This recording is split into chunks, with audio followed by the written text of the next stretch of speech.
have the awareness that we can and should always be improving ourselves as communicators.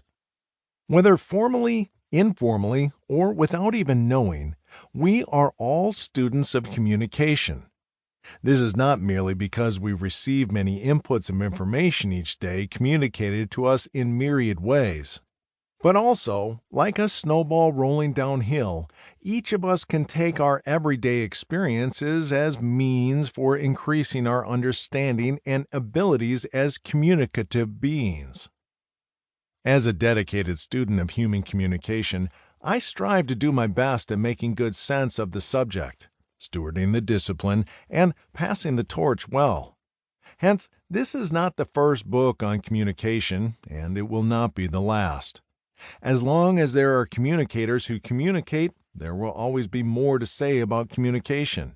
This is partly because of humans' enduring fascination with and connection to the subject matter.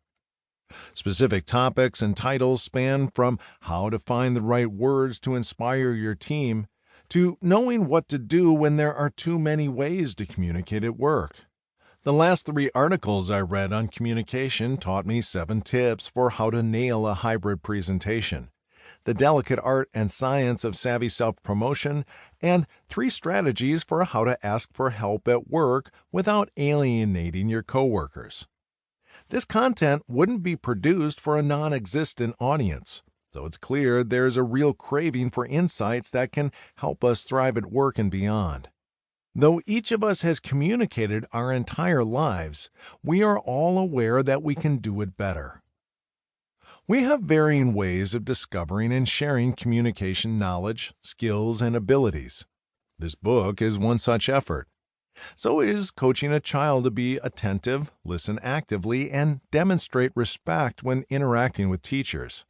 So is recommending that a friend wear a blazer and smile more during an interview. Each of us plays a part in the communication learning journey, and the learning should never stop.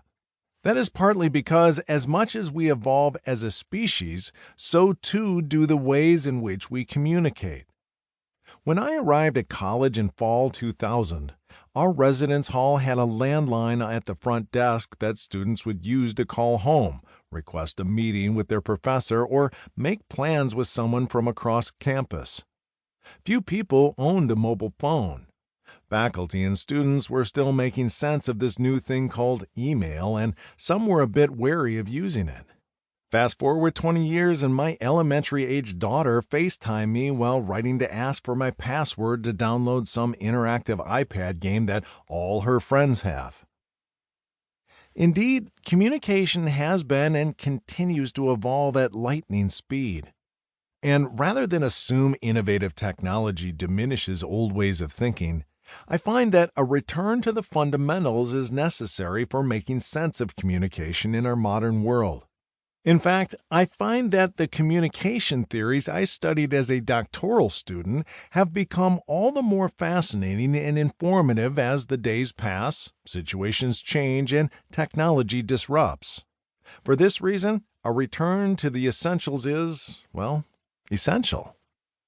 Every chef has essential tools and spices. Every artist knows that new colors come from a sophisticated understanding and effective use of primary colors. Likewise, savvy communicators understand that no matter how much things change, you must remain grounded in the communication essentials. This point is one I regularly consider when being contacted for corporate speaking engagements. The requests for communication experts are ever-changing. The top-of-mind issues change, but the foundations of communication don't. As a recent case in point, in 2020 and 2021, nearly every request I received involved some angle of diversity, equity, inclusion, or DEI, and all of them required virtual delivery. Prior to that, the most frequent request was for in-person workshops on topics such as how to communicate like a leader or how to communicate executive presence.